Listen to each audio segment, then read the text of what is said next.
Madame, Monsieur, bonsoir et bienvenue dans le 20h de TFM. Dans l'actualité de ce mardi, fin de la révision exceptionnelle des listes électorales, des jeunes mécontents après la fermeture des portes ont caillassé la sous-préfecture de Ndam à Touba. Jets de pierre, vitres cassées, l'intervention des forces de l'ordre a ramené le calme. Retour sur place dès le début de cette édition. Les primo-votants ont massivement pris d'assaut les différentes commissions. Comment comprendre ce vif intérêt chez ce segment de l'électorat? Reportage édifiant à suivre. À la une également, une saison humide avec un démarrage précoce de l'hivernage sur une bonne partie du pays. Des risques d'inondation sont à prévoir sur la façade ouest. Alerte l'ANACIM, nous ferons le point également. Et puis en sport, la promenade de santé des Lionceaux en Algérie. Deuxième match du Sénégal à la CAN U17 et 1 et 2 et 3-0. Le Sénégal a battu le pays hôte, l'Algérie, les Lionceaux qualifiés en quart de finale. Voilà pour les titres et tout de suite le développement.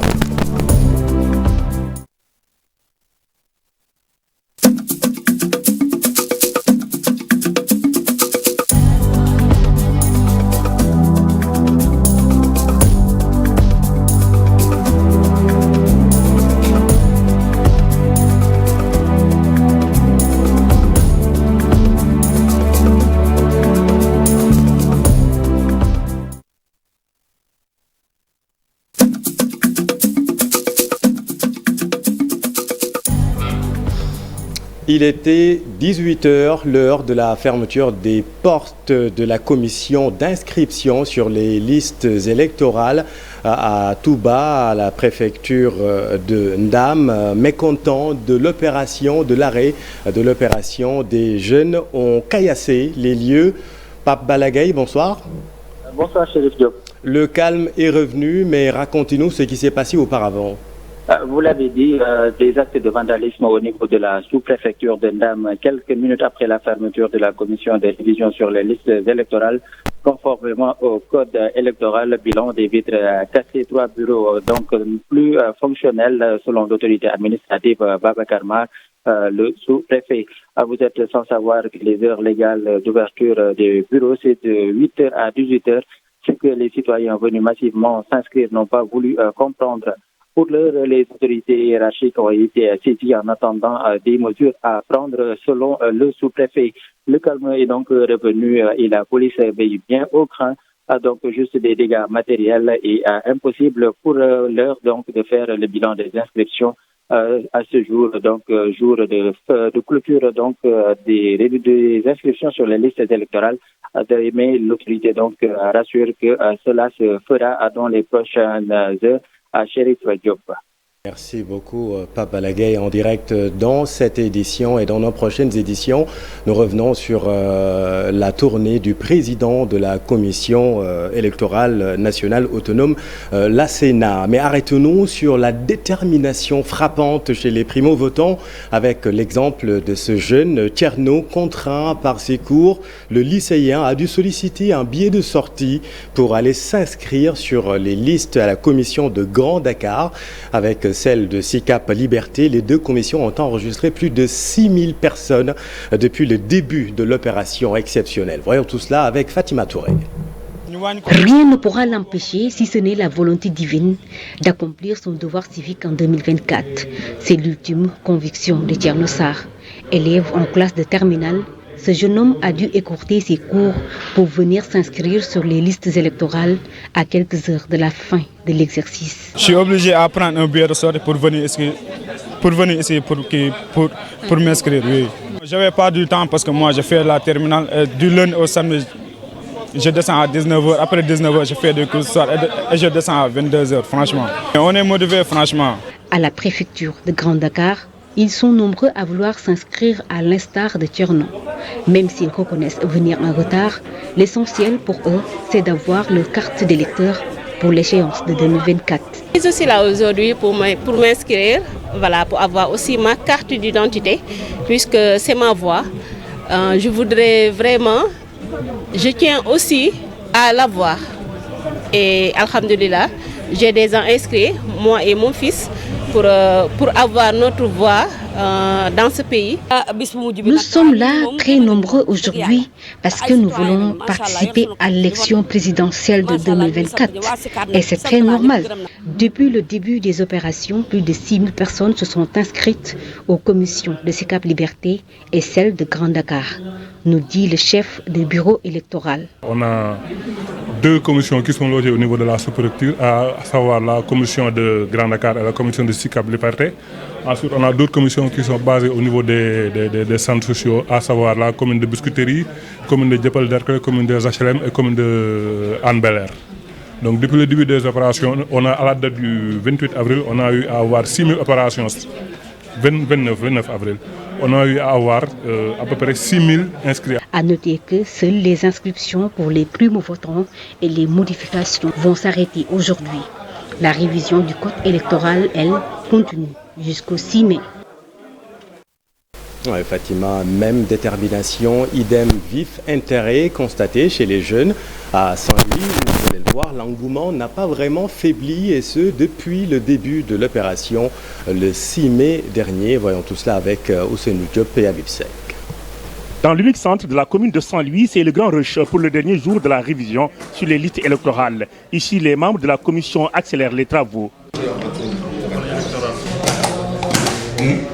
Déjà, plus de 3 653 personnes sont inscrites sur les listes électorales. Il y a eu un rush comme au début et jusqu'à présent, on a enregistré 3 653 primo-votants et des Sénégalais de l'extérieur qui veulent regagner le sujet national.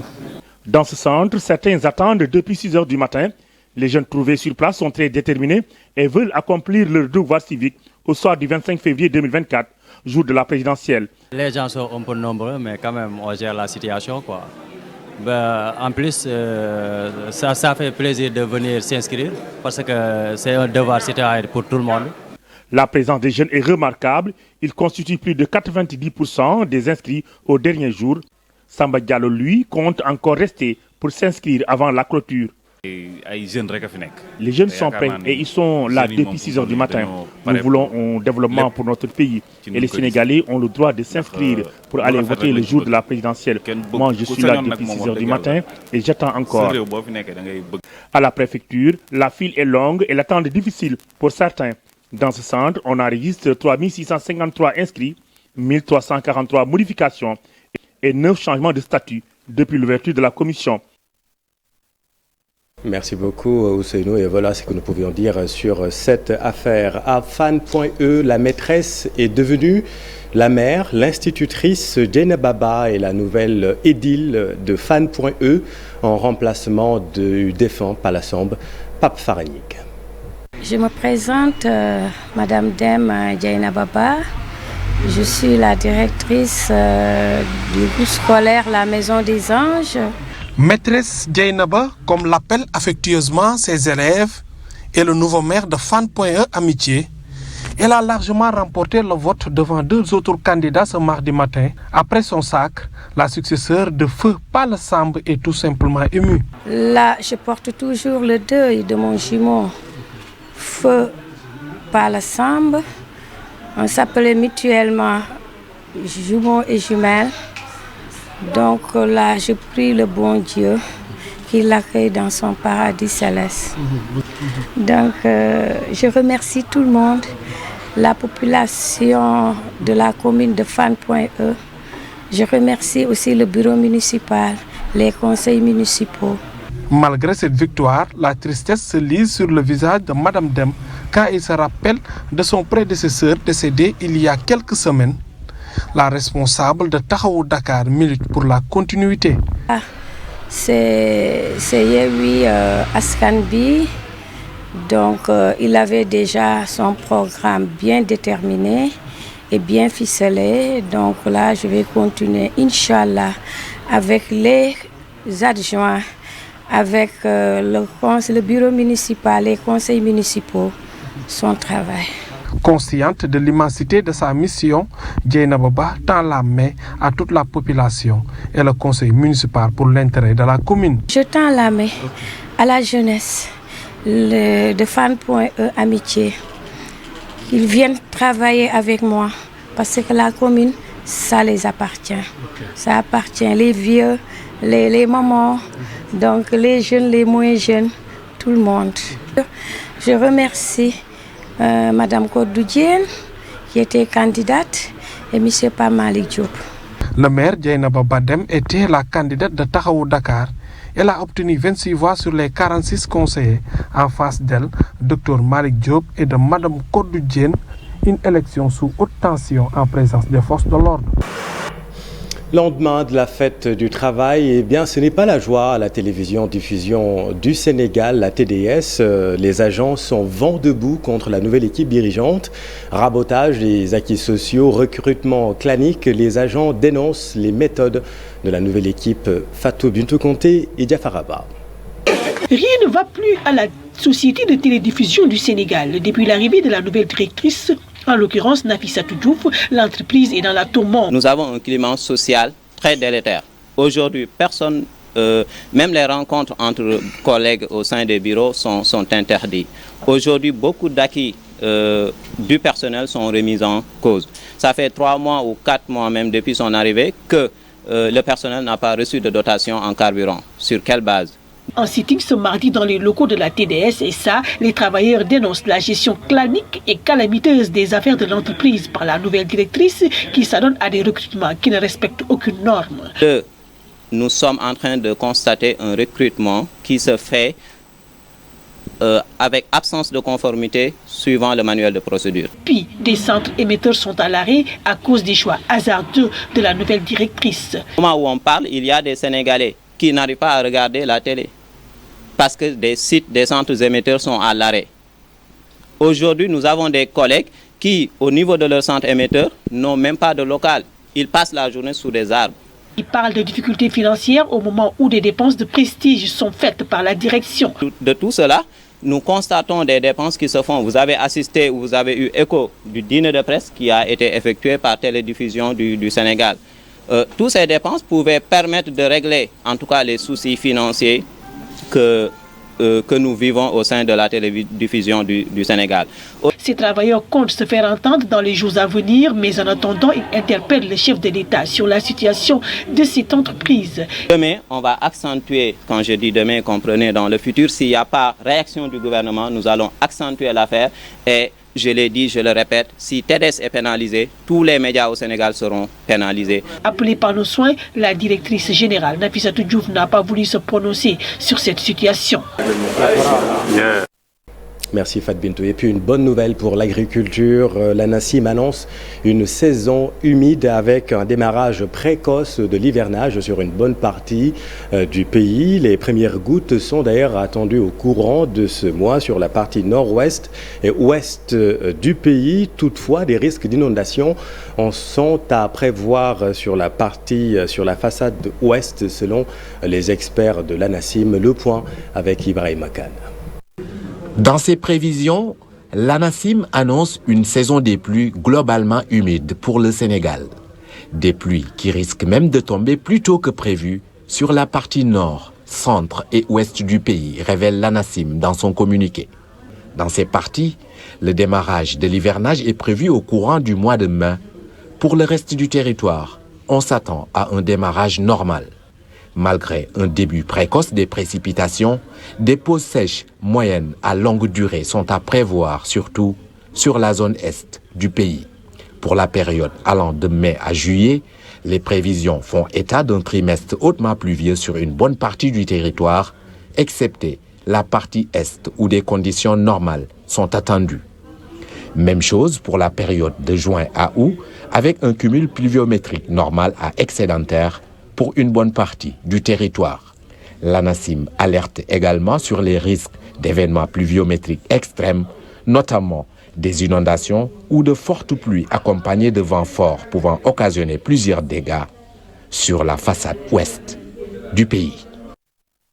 Vraiment, et ce n'est plus un secret, la corrélation est établie entre ces nouveaux phénomènes météorologiques et le changement climatique. Vous allez le voir à Vélingara, le yo-yo du mercure et les caprices de Dame Nature impactent aussi bien l'agriculture que la santé des populations. C'est un reportage de Abdoulaye Diallo. Vélingara est un département de la région de Kolda où la déforestation a beaucoup plus de conséquences. La chaleur, la poussière et les vents chauds et secs qui y soufflent rendent la vie difficile dans cette partie du pays. C'est pourquoi l'hypertension artérielle chez les adultes et les pneumonies chez les enfants sont les premières causes de consultation dans leur structure sanitaire. Les premières causes de consultation au niveau du poste, c'est surtout l'HTA, l'hypertension artérielle et le diabète, surtout chez les sujets âgés. Chez les enfants, c'est la pneumonie qui est trop récurrente, qu'on peut dire aussi aux conditions climatiques de la zone. C'est une zone qui il fait très chaud, et ensuite il n'y a pas beaucoup d'arbres. La déforestation est fréquente ici, ce qui entraîne le soulèvement de la poussière. Comme vous le connaissez, chez les enfants, on ne peut pas supporter ça. C'est ce qui entraîne les cas fréquents de la pneumonie chez les enfants. Des techniciens de la santé se sont mobilisés pour apporter des soins médicaux aux populations de Médina Marie Cissé et ses environnants. Alors hier on a consulté 387 personnes, sans compter les personnes que moi je consulte à la maison, donc des Gambiens qui sont venus. Là on est déjà à plus de 200 patients, donc ça fait en tout, on a plus de 500 patients déjà en 2 jours. Diabète, hypertension, maux de tête, douleurs de ventre pour les jeunes filles, ah oui des affections des yeux. Enclavée, la zone de Médina Marie Cissé est à 25 km de la caserne des sapeurs-pompiers la plus proche. C'est pourquoi les populations locales ont été initiées aux gestes de premier secours. On va faire de la sensibilisation sur tout ce qui est massage cardiaque, sur les accidents de la vie quotidienne, accidents domestiques, tels que les brûlures, comment parer à une brûlure rapide, comment parer à quelqu'un qui est inconscient, qui a perdu connaissance, comment le réanimer si jamais il a besoin d'un massage cardiaque. En fait, comment sauver en attendant une ambulance. Pour améliorer la santé publique des populations et les conditions de vie dans le département de Vélingara, la reforestation y est devenue urgente. Le ministre des Mines et de la Géologie en tournée d'inspection à Kédougou, c'est dans le sud-est, Oumar Sarr est allé constater l'état d'avancement des travaux des sites de recasement des villages de Sabadola et de Boto Santo. Les constructions sont en bonne voie. Le chef du département des Mines et de la Géologie en a profité pour rencontrer des populations de la Falémé lors de son déplacement. Voyons tout cela avec Ibrahima Diébarate. Le ministre des Mines et de la Géologie s'est rendu au niveau des sites de recasement de Sabodala et de Boto Santo pour se rendre compte de visu de l'état d'avancement des travaux de construction des villages délocalisés. Sur place, il a procédé à toutes les vérifications nécessaires avant la réception définitive de ces infrastructures. D'abord, à Sabodala, il fallait d'abord inspecter le village qui est en train d'être reconstruit. Le village donc de Sabadola et le village de Médina Sabadola. Regarder l'avancement des travaux. Nous espérons aussi que les travaux vont rapidement se terminer. À Moussala, la deuxième étape de sa visite a été l'occasion pour le ministre de rassurer les riverains de la Falémé quant à la prise en charge de leurs préoccupations. Bon, donc nous avons bien regardé les problèmes qu'il y a au niveau de la Falémé. Il y a beaucoup de requêtes, de revendications autour des questions des sites autour de la Falémé. Pour nous, il fallait voir nous-mêmes et regarder, nous allons discuter avec les populations, nous allons les recevoir au niveau de Dakar pour vraiment trouver des solutions à l'ensemble des problèmes. À Boto Santo, qui accueille le village de Kouliminde, les travaux de construction sont toujours en cours, même si les responsables de Manager SN mettent les bouchées doubles pour respecter la date de réception du village annoncée pour le mois de mai prochain. Question des fonds miniers s'est invité à la tournée du ministre. Oumar Sarr promet d'apporter tous les rectificatifs nécessaires pour que les communes impactées pourent bénéficier des retombées économiques de ces ressources naturelles. Voici Oumar Sarr. Bon, vous savez, au niveau des collectivités territoriales, il y a plusieurs fonds. C'est vrai que le dernier fonds que nous mettons en place, c'est le fonds d'appui au développement local. Ce fonds, c'est cette année que nous commençons réellement à le mettre en place. Vous savez, dans la loi, dans le code minier, dans la loi portant code minier, dans cette loi, on dit que 0,5% des chiffres d'affaires des sociétés minières doivent être, à nouveau redonnés aux différentes communes impactées. Bon, il y a des difficultés au départ pour la distribution de cette somme, mais je pense que nous sommes en train de trouver les bonnes formules pour en tout cas que cette année et en tout cas à partir de l'année prochaine que ce problème soit définitivement réglé, que les communes impactées par les réalisations minières soient véritablement aidées par ces sociétés-là. Casement des mécaniciens à Diamniadio, l'association des artisans de l'ancienne piste n'est pas contre le déménagement, mais les mécaniciens ne cachent pas leur scepticisme dans déménager à Diamniadio, pourquoi pas, mais en revanche, à quelles conditions et à quel prix. Ils souhaitent se concerter avec les autorités avant un déplacement définitif. Cher Diop et Diafaraba, reportage. Ils sont tous des mécaniciens et ils s'apprêtent à aller à Diamniadio, une manière d'apporter leur solidarité à leurs collègues qui seront logés à la zone d'activité des mécaniciens et professionnels de l'automobile. On nous a demandé de rassembler tous les gens qui veulent partir à Diamniadio. On doit partir à 13h, Inch'Allah. Vont-ils partir eux aussi à Diamniadio? La réponse est non, car ils n'ont reçu aucune sommation pour le moment. Pas dire qu'on ne doit pas partir ou on ne va pas partir. Si on part, il faudra que ça soit dans de bonnes conditions et légalement aussi. On ne veut pas d'interlocuteur. On doit parler avec l'État directement si on doit partir aussi. Vous n'avez pas reçu de sommation? Non, du tout. On n'a pas encore reçu de sommation. Jusqu'à actuellement, jusqu'à l'heure, je vous parle, 12h33, on n'a pas encore reçu de sommation. Pourtant, des incendies sont souvent fréquents. Dans cette zone, ces mécaniciens dénoncent parfois le mutisme des autorités. Tous les incendies qui se sont passés ici, ce sont des causes naturelles. On n'a jamais vu, depuis les incendies qui se sont propagés ici, il y a 3 incendies, on n'a jamais vu un appui de l'État, ni un ministre. Seul le maire de Ouakam est venu nous rencontrer la fois passée. On a alerté tout le monde. Ils ne comptent pas quitter ce lieu. L'association des artisans de l'ancienne piste compte se réorganiser pour travailler en toute sécurité.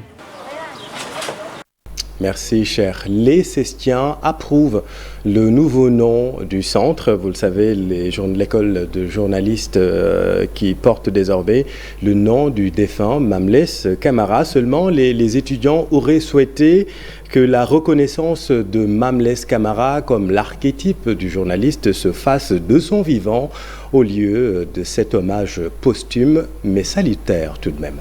Reportage au Cesti, Moussa Mané et Pape Sango Dembaye. Pour que Mamles continue de rester une boussole pour les journalistes, je décide de donner au Cesti son nom. Même si beaucoup d'entre eux n'ont pas connu Mamles Camara comme professeur, son nom ne les laisse pas indifférents. Le Cesti porte désormais le nom de l'illustre journaliste, lui qui a participé à la formation de plusieurs générations. Je trouve que c'est une bonne chose de rendre hommage à Mamles Camara parce que, pour dire vrai, ce n'est pas n'importe qui aujourd'hui ici dans le milieu de la presse sénégalais. Aussi, c'est une personne qui a beaucoup œuvré pour l'information. C'est un soldat même dans l'information, si je peux le nommer ainsi. Comme vous le savez, Mamles est une icône du journalisme au Sénégal. Donc, je me disais même qu'il devait avoir ce nom bien avant sa mort. Mais comme d'habitude, c'est quand les gens meurent que souvent on leur attribue des noms, on attribue leur nom à des institutions, mais quand même c'est normal. Les hommes passent, les institutions restent, dit-on. Mais ici, le nom de Mamles Camara fera désormais partie de l'enseigne de cette prestigieuse école de journalisme pour toujours. Les étudiants qui vont venir dans cette école, en voyant le nom de Mamles Camara, vont davantage s'investir surtout sur le côté de l'information parce que pour moi, cela va motiver les étudiants. Mais il a fait en tout cas beaucoup de choses dans la presse et c'est reconnu de façon unanime par beaucoup de personnes, pas seulement ceux qui sont dans la presse, mais par beaucoup de gens. J'ai accueilli ça d'une très bonne manière. Il était un homme digne, un vrai professionnel des médias, mais aussi et surtout un très bon collègue. Mamles Camara a toujours tenu une posture de rigueur de travailleur. À en croire, en tout cas, ce que l'on voit sur lui, les déclarations et tout cela. Et donc, je vois mal que cette personne, en tout cas, si j'essaie de me mettre un peu à la posture de Mame Less Camara, il ne serait pas content de voir les errements notés dans la presse, et tout cela est dû au modèle économique. Hier, ça a été soulevé par les centrales syndicales. Ils ont soulevé ce problème-là. Et donc, c'est l'excuse pour moi de poser le problème de la précarité de la presse. Le CESTI, créé en 1965, est aujourd'hui l'une des écoles qui a formé plusieurs générations de journalistes. Mame Less faisait partie de la 11e promotion. À Thiès, l'université Iba Der Thiam adoube son nouveau recteur.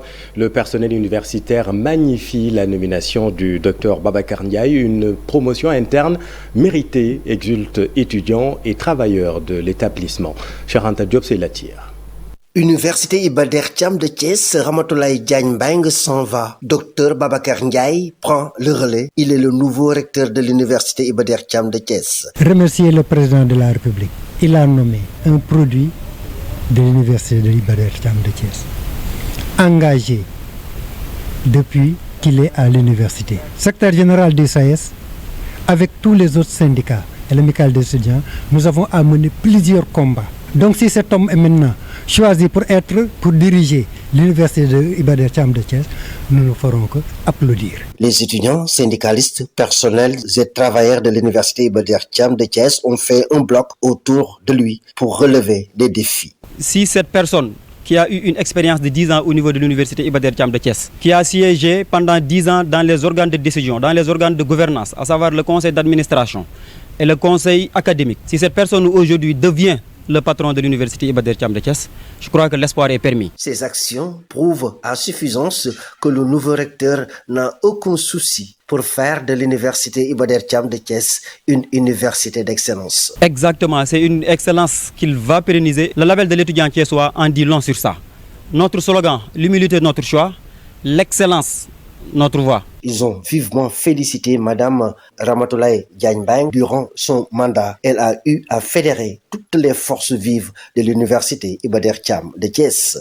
Cheikh Anta, la caravane Sénégal Connect à Kolda dans le cadre, vous le savez, de la semaine numérique. Dans cette région sud, les populations souffrent beaucoup des lourdeurs et lenteurs administratives. Elles fondent beaucoup d'espoir sur la numérisation de l'administration pour faciliter leur démarche administrative.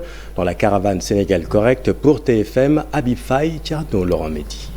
L'administration sénégalaise est souvent source de problèmes. Avoir un papier est un vrai parcours de combattant. Aujourd'hui, toutes les nouvelles technologies sont à la portée de l'humain, à la portée du travailleur, pour améliorer surtout les conditions de travail. Et par la même occasion, on sait très bien qu'aujourd'hui, la digitalisation des procédures au niveau de l'administration est un fait important qui permet aux citoyens d'être plus proches aux usagers, en tout cas, d'être plus proches de l'administration. À Kolda, où nous sommes, souvent, ces dames rencontrent des difficultés pour avoir des papiers administratifs à cause des lenteurs. Si département bi pour un papier dafa jafé. Dañoo bëgg papier mais parfois dafa jafé. Tu es obligé nga indi critère parental lool comprendre dafa jafé. Ça il faut éviter aussi parfois pour s'inscrire même nous tu t'inscris mais il y a pas de fonction. C'est pour cela que pour inscrire, il y a des certaines choses que tu devrais être inconnu. Nous sommes à Diaoubé où le commerce est fructif. Ces commerçants commencent à utiliser la digitalisation pour mieux écouler leurs marchandises. L'heure du e-commerce a sonné selon eux. En tout cas, vraiment... Je suis vendeur ici au marché de Diaoubé et nous rendons grâce à Dieu. Nous utilisons les nouvelles technologies pour écouler nos marchandises. Ça se voit que nous avons besoin de se déplacer pour retirer notre argent. Nous sommes à l'ère de la digitalisation. Le ministre Moussa Bocar Thiam les invite à utiliser le e-commerce pour mieux vendre leurs produits. À travers les outils du numérique et vendre ces produits facilement, les livrer, faire livrer facilement, sans avoir finalement à faire comme ce qu'on faisait avant, un transport sur les lieux, montrer aux gens ce qu'on fait pour que les gens puissent certifier. Aujourd'hui, avec la magie du numérique, les commerçants de Diaobé peuvent facilement aujourd'hui vendre, écouler leurs produits, les faire certifier et les faire vérifier à travers les outils numériques. Et je veux vraiment que tous les commerçants utilisent ce nouveau mode de commerce. Le ministre de la Communication, des Télécommunications et des Numériques continue sa caravane de la semaine du numérique. Merci Habib. Et l'actualité dans le domaine des technologies, c'est ce pas de géant de plus de l'intelligence artificielle, information fascinante ou effrayante, c'est selon après ChatGPT et GPT-4 et la présentatrice de télévision créée par l'IA au Koweït, une intelligence artificielle a réussi à décoder les pensées d'un homme, annonce faite hier par des chercheurs de l'université d'Austin au Texas et parue dans la revue Nature Neurosciences. Sur plusieurs séances, 3 personnes ont passé 16 heures dans un caisson d'imagerie à résonance magnétique. Les chercheurs leur ont fait écouter des podcasts et en fonction des mots entendus par les cerveaux, les flux sanguins ont varié. Déduction, l'activité cérébrale envoie donc un signal qu'un décodeur de langage a décrypté. L'intelligence artificielle a parfois paraphrasé ou mélangé les mots, mais pas le sens. Par exemple, quand un volontaire a entendu « Laisse-moi tranquille », le logiciel a transcrit « Je t'avais dit de me laisser tranquille ». En somme, l'essentiel de la pensée des volontaires a été décodé et ça s'est passé aux États-Unis. On en est bien loin, mais la foudroyante intelligence artificielle va inévitablement impacter nos vies. Et puis un mot de sport avant de clôturer cette édition. CAN U17 de football. Les Lionceaux se sont promenés face au Petit Fennec. Sénégal 3, Algérie 0. Les Sénégalais qualifiés en quart de finale de la compétition.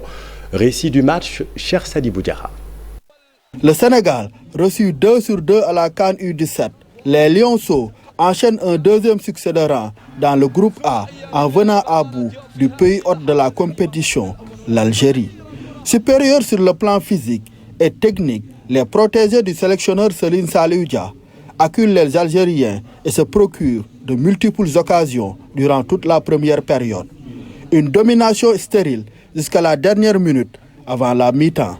Le moment choisi par le capitaine Amara Diouf pour ouvrir le score en reprenant de l'épaule un centre. Un avantage libérateur pour les Lionceaux qui corsent l'addition à la 60e minute suite à un penalty transformé par Amara Diouf qui signe un doublé. Le sociétaire de Génération Foot, homme du match, conclut sa belle prestation par une passe décisive pour Mamadou Savané, auteur du 3e et dernier but du match. Le Sénégal bat l'Algérie 3-0. Une deuxième victoire en autant de sorties dans le groupe A de la CAN U17, synonyme de qualification au quart de finale, avant même le dernier match de la phase de poule face à la Somalie, vendredi, à partir de 19h. Merci cher, et c'est la fin de cette édition. Merci infiniment de l'avoir suivi. Soir d'info, la suite, on parle du retour de la dignité, le retour donc celui des tirailleurs sénégalais, les 9 tirailleurs sénégalais revenus au pays, le Sénégal. C'est la fin de cette édition. Merci infiniment de l'avoir suivi. L'info continue avec Papa Abdoulaye Der et son invité Aïssata Seck. Restez avec nous. Vous êtes au bon endroit. Bonne soirée.